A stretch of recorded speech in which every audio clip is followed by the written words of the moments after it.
Good evening and welcome to Ville News. I'm your host, Sinai Browning, alongside Xavier Goodall, here to give you the latest local, state, and national headlines. Coming up in this episode, we have updates on Senator Bob Menendez's corruption case, a Pennsylvania Game Commission proposal, and a Millersville student's opportunity on the State Board of Education. Stay tuned because Ville News starts now.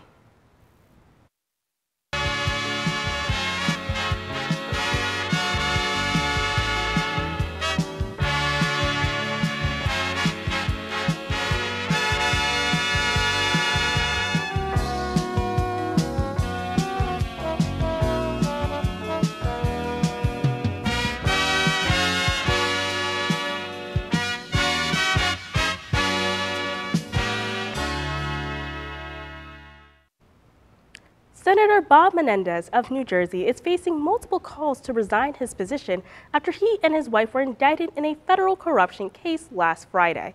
The second one Menendez has faced as a senator since he was first appointed in 2006. Senator Menendez is accused of accepting multiple gifts of cash and valuables, including a Rolls-Royce convertible in exchange for benefits for the government of Egypt in the form of military spending. In the wake of the indictment, Menendez has faced growing calls to resign from members of both the opposing Republican and his own Democratic Party members, with New Jersey Governor Phil Murphy stating, quote, "The alleged facts are so serious that they compromise the ability of Senator Menendez to effectively represent the people of our state. Therefore, I am calling for his immediate resignation," end quote.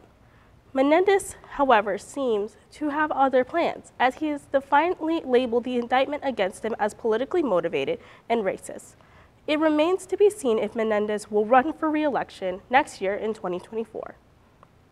Due to the recent spike in COVID-19 cases, free tests are now available to be ordered from the U.S. government. Starting on Monday, U.S. residents are able to order 4 at-home COVID tests per household at covidtests.gov. Over 755 million tests have been sent out in the past to those who had ordered them, but the program has been on hold as of May. Since the number of COVID-related hospitalizations have tripled since July, the CDC recommends people test if they experience symptoms. The Biden administration has stated they will continue to make additional tests available to residents without insurance through various community outreach programs. Messaging on flu and RSV vaccines, as well as COVID-19, will continue to be increased, especially for those in higher risk populations.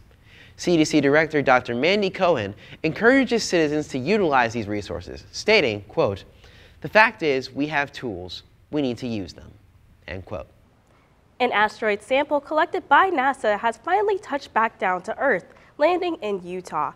The OSIRIS-REx spacecraft was launched in 2016 on a round trip to the asteroid Bennu, arriving in 2018, collecting samples, and beginning the return trip to Earth in 2020. The return capsule touched down in Utah 3 years later on September 24th and was then recovered and flown to Houston for analysis. Upon opening the capsule 2 days after the capsule's return, scientists found dark-colored powder and sediment within the lid and base, believed to have in fact originated from Bennu. The samples are planned to be used to be delved further into research about how our solar system was formed, as well as concepts of early evolution and how the building blocks of life were brought to the early planet. NASA is scheduled to unveil the contents of Bennu and details about their findings during a press conference on October 11th. When we get back, updates on PA Game Commission's new proposal and how automatic voter registration is being implemented in Pennsylvania. Ville News will be right back.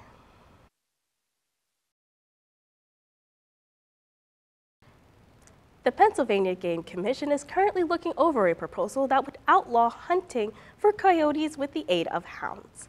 This type of hunting would only be outlawed during Pennsylvania's fall big game seasons. The ban received preliminary approval during a regularly held commission meeting earlier this month. The upbringing of this ban was brought about by big game hunters expressing concerns over coyote hunters and hunting dogs. It is said that these animals disrupt in the deer and bear woods, and dogs have also been seen hunting deer and bears during firearm seasons.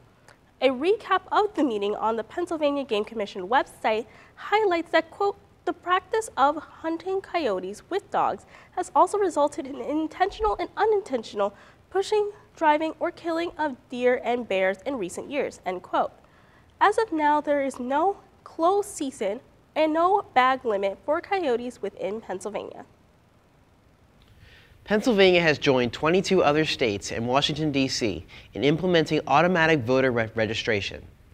Eligible residents of the Commonwealth who are obtaining driver's license and ID cards at Pennsylvania Department of Transportation driver and photo license centers will be automatically taken through the voter registration application process, unless they opt out of it.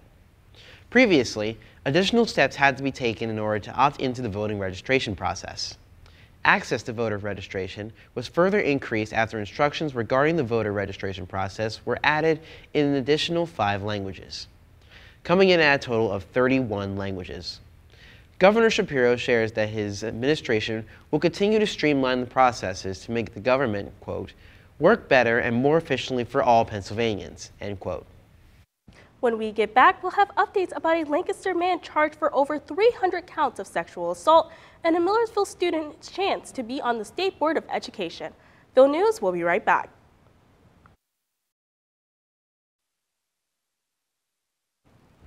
A former Lancaster County caretaker was tried this week for sexually abusing residents in his care. James Zook, the caregiver in question, worked at Faith Friendship Villa in Lancaster County. He has pled guilty to 329 counts of sexual assault on residents of the personal care home. Zook pleaded guilty to charges of institutional sexual assault, 333 counts of indecent assault, and 1 act of disorderly conduct according to the Lancaster County District Attorney's Office, and now faces a maximum sentence of 3,094 years. During his employment, residents alleged that Zook inappropriately touched them and made indecent comments on many occasions. He was arrested for the first time in November 2022, and more charges were brought in January 2023 when he was accused of assaulting 10 more people following his termination. A Millersville student has been appointed to the State Board of Education. Brenna Chernick is currently majoring in both early childhood education and special education with a minor in integrative STEM education methods, and will be serving a 2-year term within the Council of Higher Education. Chernick officially took over the position on July 12th at the State Board of Education's bi-monthly meeting. President of Millersville University, Daniel Wuba, nominated her to PASSHE to serve as an advisory member on the council. Chernick's application included a resume, 3 letters of recommendation, and 2 essays. As a student member, Chernick explained that her duties include, quote, attending and participating in board meetings, advising and consulting with the board, and conducting outreach in order to connect with and consult with students across Pennsylvania, end quote. The Board of Education requires student representatives to be post-secondary students who are committed, responsible, and involved in their campus and communities. That's all we have this week for Ville News. Thanks for watching, and make sure to tune in next week for the latest local, state, and national headlines.